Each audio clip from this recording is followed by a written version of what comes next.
ESPN still has good stuff. Albert, how do I get... Hey everybody, welcome back to Dom DeMarco's Pizzeria and Wine Bar. My name is Tommy Canale. We're here for the Jim Feist Handicapping Show with the legend Jim Feist, and also with us, joining us, is somebody that was with us during the football season, the radio sports talk show host from Sports X Radio in Las Vegas, Ken Thompson. Ken, welcome back to the show. You know, Tommy, it's great to be back, man. I was supposed to be here last time, and all of a sudden, it's a Wednesday, and we did all the football during Thursday. So I get the text from Humans. He goes, "Aren't you supposed to be here?" I go, "Yeah, tomorrow. I'll be ready." I got all the stuff. I'm working on all this stuff. He goes, "Hey, jackass, it's today." And I'm like, "Oh, jeez, man." And I'm like on to Emin Henderson, so I got no chance to make it. But Well, that was understandable. We Pull had your to mic move. closer, Ken. We had to move to Wednesday because there's so many games. Like right now, there's a million games going on, and if we wait till tomorrow, it's even worse. This is the fun time of the year. Yeah, I mean, you know, sleep is optional. you really don't get much sleep. And then when I look at all the work that Ken's got here, he's got a table full of notes that he's done all himself. Yep. And I mean, I know 30 years in the business, he has to know how to do all this, but that's a lot of work. The prep, you may be on 5-6 hours a day, but you have to be prepping 20. Oh yeah, and see, that's the thing that people don't think. Like, they're like, you do a 2-hour radio show? They go, God, what a great life, man. You have, I mean, it's unbelievable, right? No, you have no idea. You have to stay on top of stuff every day, especially if it's informationally, right? And then there's the game within the game that we do, the handicapping. And then there's the weekends when your wife's like, "Honey, let's go to..." "I can't, honey. I got to watch this big..." You know, I know. There's always another game. And of course, my wife knew what she got into, or she thought she did, when she met me years ago during March Madness, is when we met here in Vegas for the first time after meeting online. And of course, I was doing my show at Legacy Stadium at the beautiful Venetian Palazzo for 7 years, but that was back in the day, and she was from Wisconsin. It was great because Wisconsin was in the tournament, had a pretty good team, so had a good time, man. And we've been married now 9 years, and met her back in 2014 in March. Let me ask you about your background. I know you're an athlete. You were acting a little bit, and athlete, but most of it was basketball, correct? No, well, actually, I was a better baseball player than anything. I got better in basketball after my high school years. I really developed my range further, and I didn't have a push shot. Like Magic Johnson can get away with a push shot because he can blow by you either way. He's ambidextrous and he's got great handles. I didn't have great handles. I couldn't go to my left worth of crap, but I was a great spot-up shooter. After I got out, I ended up joining the Navy when I was, oh, good. Yeah, no, I'm good. We're on there. Yeah, the guys were making sure I was good online. But yeah, no, after getting in a little bit of trouble back in Jersey, it was either juvenile home or the service. So I chose the service. I think that was a good call. Yeah, I chose the service. Plus, they said, look, if you have to have your high school diploma, but I didn't have it, so I had to go take the GED. So I passed. And my buddy that dropped me off at the college that was dropping me off goes, "How long is he going to be?" He said, 4 or 5 hours. He goes, 4 or 5 hours? What the hell am I going to do? She goes, "Well, we'll take the test." So it was his beginning of his senior year, my buddy Steve. So he passes, we both get it before our senior year started. So then I conned him into going in the Navy with me, because if you joined with a friend, the old buddy plan, you can be stationed anywhere you want. Your first duty station, they would guarantee. So they gave us either San Diego or Honolulu. And we took San Diego, and there it was, North Island, Coronado, and that's what got me from Jersey to the West Coast. Did my time in the service. I actually became a sportscaster on an aircraft carrier back in the 80s. There's no computers, but getting all the teletype, the automatic typewriter, typing out all the news, weather, and sports. I ended up doing the sports, and I had no idea with the 17-hour time difference, Jim Feist, that I had Sunday's football scores on Saturday night. Now, Jim Feist would have been, "Thompson, I need those scores." And it's a good thing I didn't know, or you would have heard, man overboard, I'm sure, down the line. But yeah, crazy stuff. And then got out of the service, moved up to LA, did the acting and modeling stuff for a while, and then realized that I was either going to drop dead from drinking myself to death or doing cocaine or whatever it was, because I was one of those addictive personalities. So I was like, you know what do I love? I love sports. Can I get into sports? And somehow I did. And sportscaster camps I went to that Roy Angle broke around, and met a lot of great broadcasters that are still in the business. Bill Roth, Virginia Tech, Brian Jeffries, Arizona, Roxy Bernstein, my good friend, who's ESPN. He's actually calling the Big 12 tournament now as we speak, doing the 2 late games. So I'd known all these guys forever, and then I became the play-by-play guy in 1995 for UC Riverside. And UC Riverside, the first year I'm doing their games, Division II, we go to the national championship game against Southern Indiana, coached by Bruce Pearl. No kidding. Bruce Pearl now coaching Really? Auburn, of course. Yeah. And then 4 years later, I was right place, right time. Long Beach State, their announcer couldn't do the road games. He was because he took another job, and I had put Long Beach State Radio on our station there. I was in Orange, California, Orange County, and I ended up being the play-by-play for the beach. And so I did that for 3 years, and then transitioned out to Vegas and learned all about all these legendary people that I had always listened to on the Stardust line because it was on KDON, and it was that signal that you could get in Cali. And then I ended up doing my show on KDON for 16 years. You Crazy probably stuff. remember Lee Pete. Oh, yeah. We used to do Stardust Line with Lee all the time. And Andy Isco back in the day. Yeah, Lee, I didn't listen. I do listened to a shows- little bit. I do shows with Isco. Andy every week. Andy and Mark Lawrence. Those Yeah. guys Yeah. are phenomenal. Yeah. Love those guys. All your papers remind me of what mine's going to look like starting Sunday when the brackets come out, because I do the same thing he does. I break it all out. I got more papers and I know what to do. Then I can't find something I'm looking for because I got it everywhere. But let me ask you something about some bubble teams between the two. You know, I'm just curious if you think these teams are going to get in, and then we'll get into some of the games that were really going to make a big factor in this.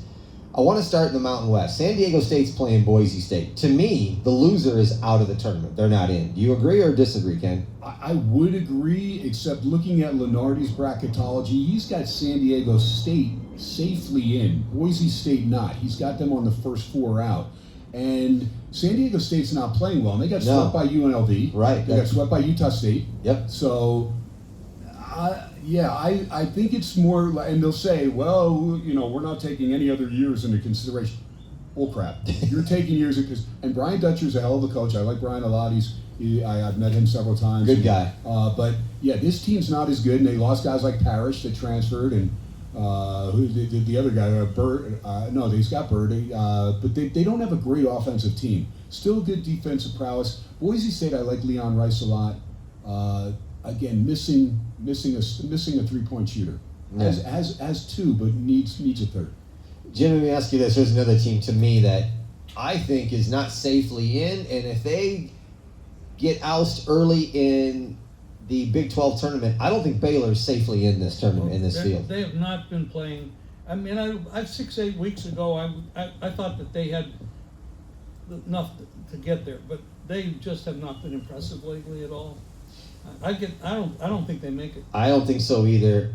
And they may be one of these teams that comes out here to this new Crown tournament at Las Vegas, where they're going to have a 16-team tournament that's going on the last week of March. How many we got? We still have the CBI, CIT. We got one of those, and we got the NIT. CBI, I know is good. I don't know if the CIT is still around. I think the CIT is gone. Including the NCAA? So this new Crown tournament in Las Vegas is 16 teams, but 10 of them are coming from 16. 16. 10 of these they're going to run at two locations at the Orleans. No. T-Mobile and at Mandalay Bay. Oh, okay. Michelob Ultra Arena. Games going on both sides. Two 18-team brackets. But 10 of those teams are coming from the Big 10, the SEC, and the Big 12. So they're going to take teams that don't make the tournament, bring them here, and let them have a tournament. Baylor could end up here. Here's another team I think could end up here. North Carolina, if they lose today, I'm not so sure they hear their name on Sunday either. They're not North losing Carolina today. Is not losing today. If they lose today, They're not losing today. I'm in a lot of trouble. They're going to shut that game down, and they're going to blow them out, and it'll still go under the total. Here's another. I got 8.5, I think, and it closed as 11, I think. What about Oklahoma? Wow. Well, Oklahoma all of a sudden is playing well. The last Playing couple well, games. but when you only have 6 wins in your conference, Their quad 1 wins are not good. They're probably not going to make it. that's the deal, though. I mean, the quad 1 opportunities, that ought to be taken into consideration, because when you're in the SEC or you're in the Big 12 or the Big 10, you're going to have how many opportunities? So you're going to, they have 6 big quad 1. Really, how many losses? How many quad 1 losses do they have? That's what I want to know. What's your record? How about the team that never gets to play a That's quad what I'm 1 saying. game? I mean, That's what I'm saying. You get penalized by the fact that never get to play That's them. these mid-majors that are one bid leagues. Right. Like, And I heard how many quad 1 teams did VCU play? Not a lot. How many And they're how many good. quad one That- teams want to play VCU or St. Mary's or Gonzaga? Nobody. Nobody. Right. Nobody. And here's, speaking of VCU, I heard an interview with Ryan Odom just yesterday. And they asked him about being in one bid leagues.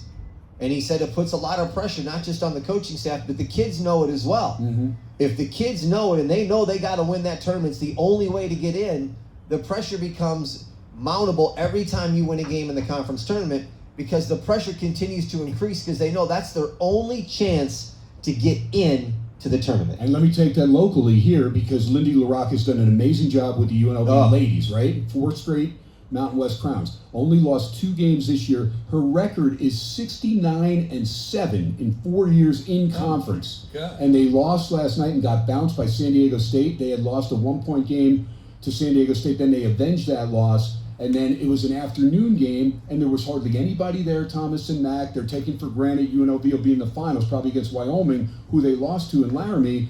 And lo and behold, they were flat, and San Diego State couldn't miss a 3. And next thing you know, you could see the girls, they're pressing, and they're starting to force stuff, and that's what happens. And I've been part of it. When I was calling Long Beach State, we won the Big West in the year 2000. We won the Big West, I think, by 2 or 3 games. So we were the 1 seed, but we know the Big West is normally a 1-bid league. There was one time that I was still calling games that they ended up taking 2 teams, and that's because Stu Morrow from Utah State and Thomason from Pacific were both, I want to say 27-5 or somewhere in that, and they played each other in the finals, and it was a tight game, so they took them both, which kind of was the first time I think the Big West had ever gotten two bids there. But it's crazy. Long Beach State, we won that conference by 2-3 games, so we have the 1 versus 8, right? We're playing Anaheim Convention Center, ironically, against Boise State. They were in the Big West back then. So we had beaten Boise by 28 and 25 during the regular season. So I'm already looking forward to the next game as a play-by-play guy. And go, all right, who are we playing next, right? Not only did we lose to Boise that day to get knocked out as the 1 seed, we lost by 25. It was one of those games, Anaheim Convention Center, terrible depth perception, but you know what? Both teams have to play on the same court, so there's no excuse. But these kids from Long Beach took for granted. We've already mopped the floor with these guys twice, and so as the second half started, and we're down like 18, 19, you could see these guys forcing shots that ordinarily, and they're hurrying up. They're not staying within their game because they're feeling the pressure that they're going to be eliminated. You know, speaking of pressure being eliminated, we talked about Oklahoma, and they have Georgia today. Georgia's 3.5-point favorite. And Georgia's playing well. Yeah. They're playing their best ball, and I like As a matter of Porter. fact, that line went from 1 up to 3. And I think Oklahoma is in a must-win situation today They are. to get the tournament. I agree, and here's the thing with Georgia, they're in now as a 10 seed last I saw, and I like Porter Moser, and he's got that experience with Loyola, Loyola, Chicago, Sister Jean, and the Ramblers. But Mike White is a hell of a coach, and he's one of my favorite coaches. So I think there's a slight advantage there for Georgia, the way they're playing, and not only here's what they showed me when they beat Florida. Because they had a monumental lead at home. They had to win that game, they knew it. But they blew the lead, and not only did they blow the lead where Florida caught them, Florida passed them by 3 with 1:20 to go. Right. And they come back and they win. That shows me something, that you can blow a 20-point lead, Character. give up a full 1 possession to the better team, and then you come back and beat them in the last minute. Didn't even have to go overtime. They won in regulation. Let me see if either one of you guys are on this game. Texas, Vandy. I'm on Vandy. Vandy's given 2.5 to Texas. I'm on Vandy, yeah. Yeah, it's in Nashville, too, As a which matter of helps. fact, Andy Isco. It helps. Andy Isco also said yesterday on a pod that we did together that he really likes Vandy. Vandy's Right away, then I'm on the other side. No. AI, I know you're listening, Isco. He's the original AI. It's not Allen Iverson. It's not Andre Iguodala. It's not artificial intelligence. It's freaking Andy Isco. Who at times is artificial Vandy's intelligence. playing well in Nashville. I do like Vandy, but we talked about coaches. Texas is in another must-win situation. At least I think so. I'm not sold on Rodney Terry being. And I'm also thinking if Vandy beats Texas, Rodney Terry's looking for a job. But the thing is about Texas, they want to win. But the thing about somebody, when people say they need the game, they have to win the game, they can't afford to lose the game. Well, it's the team, the coaching, everything that put them in that bad situation. Right. So now you're coming back and going to bet on them. They already screwed up a year, and now you're going to come back and try to. No, I don't fall for that. But Jim, sometimes in sports, right? sometimes teams are just better than you. It's not that you screwed up, it's just you're not as good as those teams. So yes, you're from a big school, you're from a prestigious school like Texas, and you have your own freaking network, Longhorn Network, so the pressure's there, but you knew what you got when you got into it, right? And Bruce Pearl, look, I talk about Bruce, and I think he's a hell of a coach, but I had Alabama in the VEASAN contest at Auburn because it was a payback game, and everybody sold Alabama down the river. They're like, this Alabama team's that's garbage. because they lost at home to. Right. But when you lose at home to a team and you're the favorite, and then you go to their venue later on, it's about 60% that you cover that spread and a good 50% that you win outright. Here's why I liked Alabama there. Not only because it was a revenge game for them, it was also senior day for Auburn. And we talked about this last week. Oh, senior day was murder. I kept telling everybody, it's a huge thing. Senior day teams do not cover. And a lot of senior day teams get beat at home because of the emotions. That thing needs to be done after the game instead of before the game. I think it's opposite sides of the spectrum. I think the team on senior day, either they blow out the other team or they either get blown out. It wasn't this year. Like 70% of them didn't cover. I was looking at how many seniors are on this team in a senior. If they have like 3 out of the 5 starters are seniors, the emotion. This is the last game. Now I have to go out and get a real life job. So here's the other thing. If a team has 5 or 6 or 7 seniors, like a couple of them had, and only 1 or 2 of them are starters, you bet against that team in the first half because the coach ordinarily will take all 5 starters and start them. Right. And by the time he gets them all out of there, you're 6 minutes into the game, and they got to play catch up. Everything's screwed up no matter which way it goes. Yeah, that's true. You know, we're talking about these one big leagues, and then there's bid stealers. Because of these new big super conferences with the SEC, the Big 12, and the Big 10, they're talking the SEC could get 13 if maybe 14 teams in the league, which means these at-large numbers and opportunities are going to dwindle like crazy. And then you have bid stealers. I'm telling you right now, be on the lookout for Colorado State. They could win the Mountain West and be a bid stealer. Definitely. New Mexico, I think, is safely in, but they could be a bid stealer to take one. Wofford already is a bid stealer out of the SoCon. They were a 6 seed. They come and take that one. SIUE, shout out to Coach Brian Baroni. I've known him for a long time. Happy as hell that he got there. Rob Kimmel, I'm happy for him. Shout out for Rob. These are coaches that are good guys that got there, finally got to the tournament. These could be potential bid stealers that take spots from other teams. And then you're talking about the MAC that's starting tomorrow with Akron is the 1, Miami's the 2, Kent State's the 3. And you're saying it's a one-bid league. That's a one-bid league. Akron dominated, but if they lose that, they're out. Let me just throw a scenario. They're playing the 8 seed Bowling Green and Todd Simon. I've known Coach Simon for a while.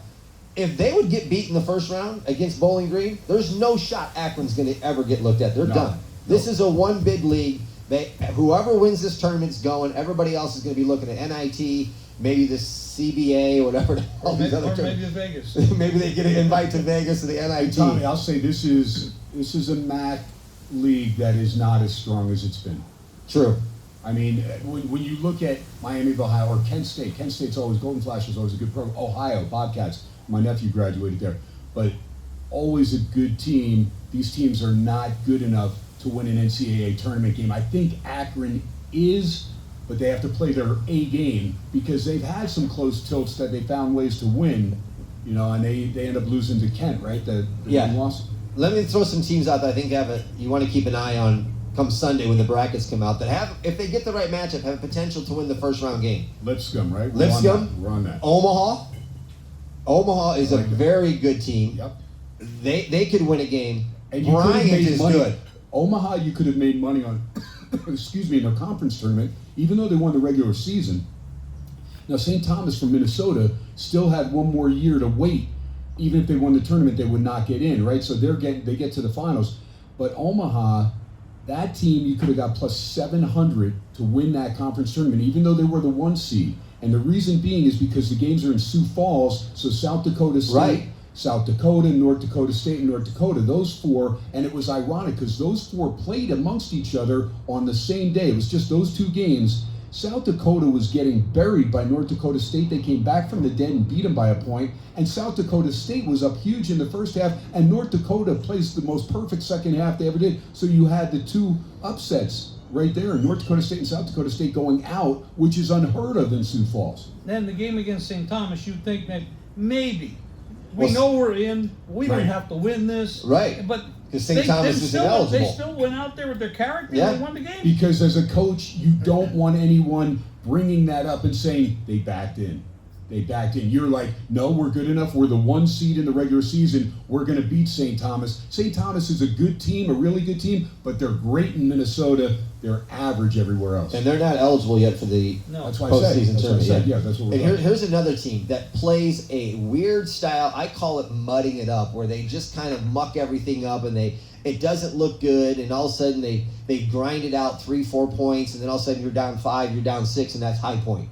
If High Point gets the right team where they can frustrate, all of a sudden they advance, and half America's going to go, high who, high what? They don't even know what High Point Well, is. remember, Tubby Smith was there for a little Exactly, bit. Right? So- exactly. Here's a team I'll throw out that I think, regardless of the bracket, is a Sweet 16 team, and that's Drake. Well, Drake's a good team. Drake is a good team out of the Missouri They're nobody Valley. to mess around with. You look at some of these teams like St. Mary's, like Virginia when Bennett was there. You know, they do muck it up. They take you out of your game. They Yep. slow the game down. That's where, and then teams that like to run, they don't know how to do that. They don't know how to play a half-court game. And yeah, that's coaching. That's why we talked in the beginning about coaching. You don't always have the talent, but you do have a coach that can teach you. And that makes a big difference. I will say this with Drake too, because this is showing me a lot with several mid-majors that have lost coaches, good coaches, over the last several years. And McCollum steps in and picks up the baton. I mean, a lot of these times, these teams are going to lose a coach, and that's it. Remember Arkansas Little Rock?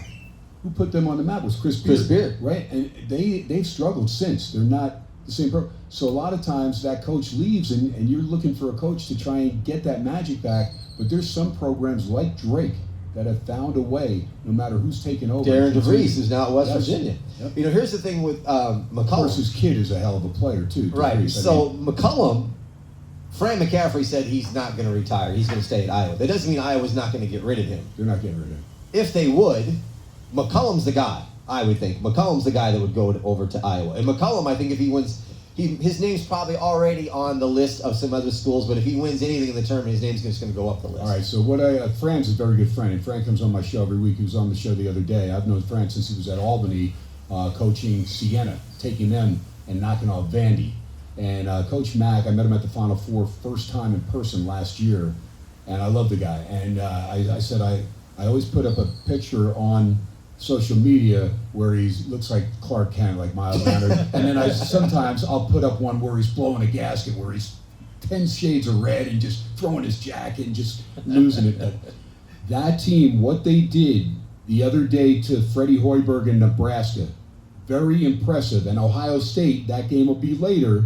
Again, we don't know, but that major pressure right now on Ohio State in Lucas Oil, because Iowa was left for dead because Owen Freeman, their big guy, is out, and then the Koch brother, he has the Koch brothers, but the big one didn't even get to play this year. You take those two guys and his son, okay? His son Patrick McCaffrey transfers to Bradley for a senior. Want to get out of dad's shadow? I get it. Now son is looking back on, probably should have stayed at dad. If he stays with dad, Iowa's a top 5 team in the Big Ten.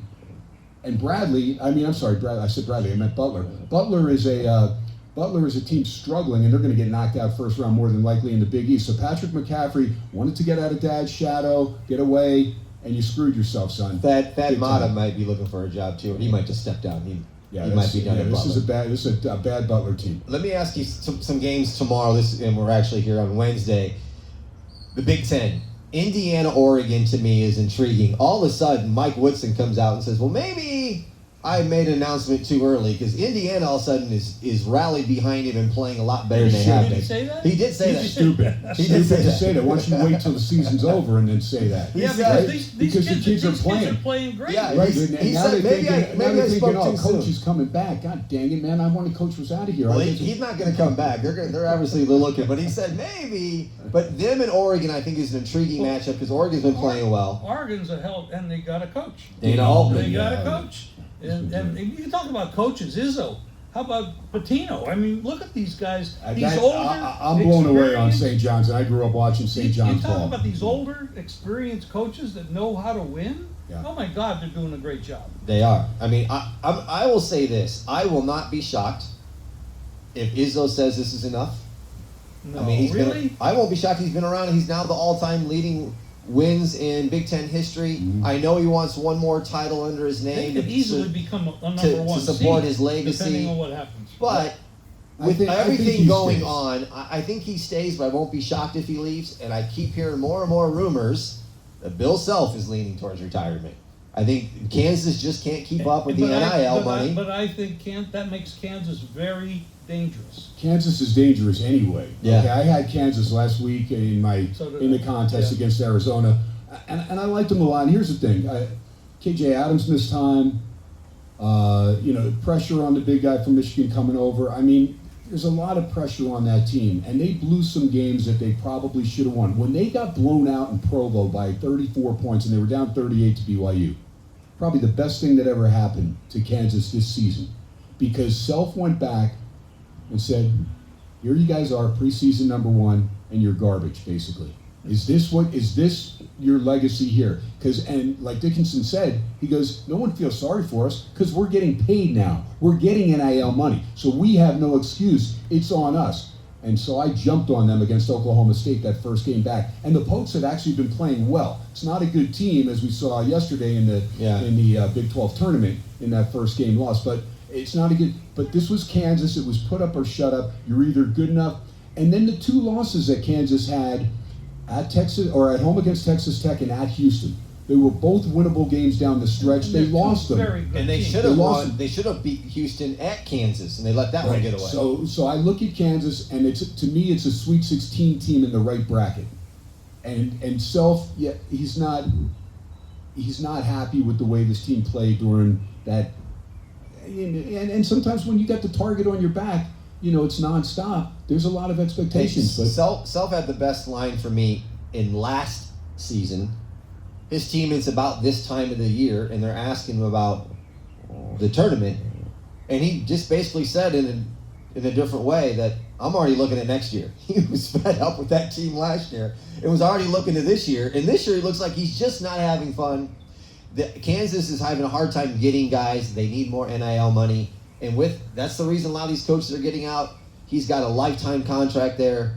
There's rumors he's saying that he's not going anywhere, but sometimes when there's smoke, there's fire. We'll see when the season's over. Kansas has a lot of rich boosters, and so I don't want to hear any NIL whining from their fans, okay? Because you have enough people, that can ante up this money. I mean, Oklahoma State, T. Boone Pickens passed away. You think he would let that team go down what they're going right now? You have money. Ohio State football paid $22 million. It sounds like a lot, but when you see the NFL salary cap is $280 million or whatever it is, you know what? At the end of the day, you get what you pay for. But teams have to start realizing, like UNLV, I mean, it can't just be the Fertittas. Why can't some of these freaking casinos ante up some freaking money and fill the damn Thomas and Mack that question. and give away tickets like the old Gucci Row? Don't give me this, that was the Tark era. No, you're all a bunch of cheap jackasses that have little bean counters that count little vig every game. It's the bean counters. Hold on, Ken. ridiculous. I've been saying the same thing about casinos, and just recently, somebody inside the UNLV, whose name I can't say, told me, no. We cannot take money from casinos for NIL.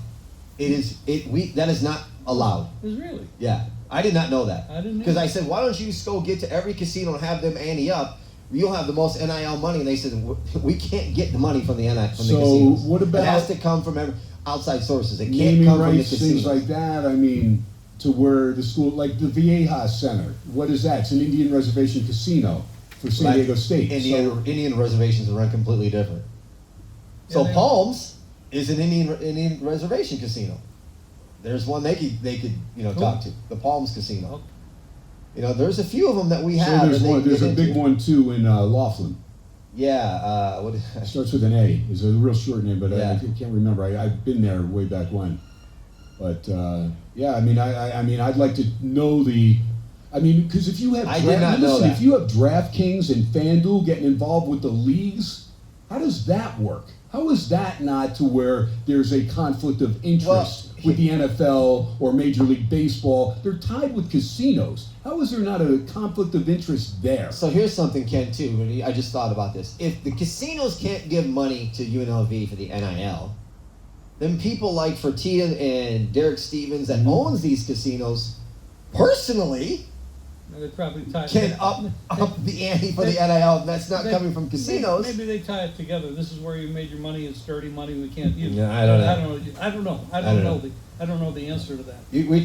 Let me ask you a question about tomorrow's Big East game, because this game, I think, is a toss-up. Okay. Marquette, Xavier. This is a toss-up. Xavier's playing good ball. Marquette really had no business losing that game against St. John's. St. John's has already wrapped up the Big East tournament. You're playing at home.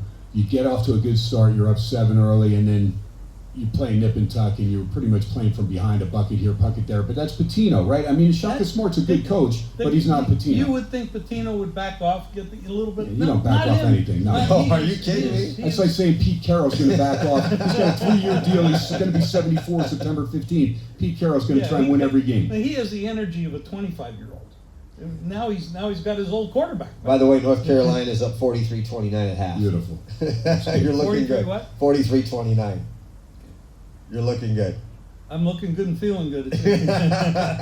Selection Sunday, 3 o'clock Pacific time. We'll have that. And then the basketball madness for Dom DeMarco starts Monday. Pick up your brackets here at Dom DeMarco's 9785 West Charleston Boulevard. The brackets. Brackets. What are we doing? A competition? It's a Albert bracket Scallions challenge. buying us all Yep, you got to come here and get the brackets. Each person can fill out 2. They'll be stamped and signatured when you go to turn them in. They must be turned in by close at 9 p.m. on Wednesday night. Okay. So you have Monday at 9 a.m. or Monday at 11:30 a.m. when they open till 9 p.m. Wednesday night to fill them out and turn them back in. The winners, first place gets a $300 food voucher to Dom. Second is $200 and third is $100. So Albert's throwing out $600 in food. And the food is great. It's Good. I mean, it is phenomenal. fantastic. I mean, best of Las Vegas 5 years in a row. Come on now. Okay, who wins the MAC tomorrow or this week? Because we know it's a one bid league. What do you think? You're a coach and you're a player. I'm sitting in the middle of 2 guys that really know this game. I bet. I'm looking at the bracket right now. What do you think? Yeah, well, I mean, Akron's a plus 140. I think they're something like that, 150, somewhere in that neighborhood. Kent State's a team that's dangerous, and they'll have confidence because they beat Akron. And they had the first meeting was actually a Friday night game, and everybody and their mother bet Kent State. That line, Tommy, I remembered, went up 2.5 points, 3 points. Kent State's got to get by Miami. Well, yeah, see, and that's the deal. I mean, that's you look at these brackets, and if you're the 1 seed, you can avoid the 2-3, right? Yeah, Until the final. I think it's Akron's. The only game to me that I think Akron could get slipped up is if Toledo beats Ohio, and Akron runs into Toledo in the second round. Ohio's good enough too. Ohio's good enough. I think Toledo's got a little chip against them. I mean, those games were somewhat close. I think Akron. I would pick the 1 seed Akron. Toledo would be my sleeper. Okay. That's So kinda where basically, I would what you're say saying, you Kent- could throw a Kent- blanket over a bunch of these. Kent State would be my. I don't want to say a sleeper because they're a 2 seed. right. Yeah. I think Kent State's a team that they split with Akron, so they're going to have confidence, and they drilled them at Akron. Yep, they did. And that was one of those deals again where you're favored at home, and then you lose as a favorite, and you go to the other venue, you're a dog, and you not only cover but you beat their ass. Do you think the ones are set at Alabama or Auburn, Duke, Houston, Florida? You think those 4 are set as the 1 seeds? Unless one of them slips up, and then. Well, who's challenging? I mean, from those. I mean, who else Auburn would- and Florida are in the same conference, so right, only and so one is can Alabama. win. Yeah, so only one. Well, I'm saying Auburn, Duke. Duke, Houston, Florida. So either Auburn and Florida, only one can win the SEC. But Yeah, if Auburn loses first round in the SEC turn, their first game, and Alabama goes to the finals, Alabama could replace them. I know Alabama's got a bunch of losses, but they have a bunch of big wins too. Let's remember who they beat. Go down that schedule. They've beaten everybody. So you said Michigan State. Well, Michigan State could slip in a one. Sure, they win the Somebody Big Ten screws up tournament because and something everybody happens. loves Izzo. They're playing great. They He's could be got a 1 great- seed. He's in St. John's. You got to worry about them slipping. And here's the There's thing a with lot of Michigan people State, Jimmy, is that they don't play a style like Alabama or Auburn, where they're running gunning, right? So if you play 4 of those or 3 of those games in a row, 3 games in 3 days for those teams, as opposed to Michigan State, at their pace, the way they play, and they pick you apart, they dissect you. They're almost like a mixed martial arts fighter. That's a Kempo fighter, right? Is defensive oriented and plays off your mistakes instead of trying to run it down your throat and outscore you. Right. So they're going to be more able-bodied to play 3 games in 3 days and not kill themselves by winning the Big Ten tournament and then going to play a Thursday, Friday. How about if you saw the final 4 of St. John's, Michigan State, Florida, Houston? I mean, Yeah, I mean, and no, you bring up the coaching with Izzo and Pitino, it can happen.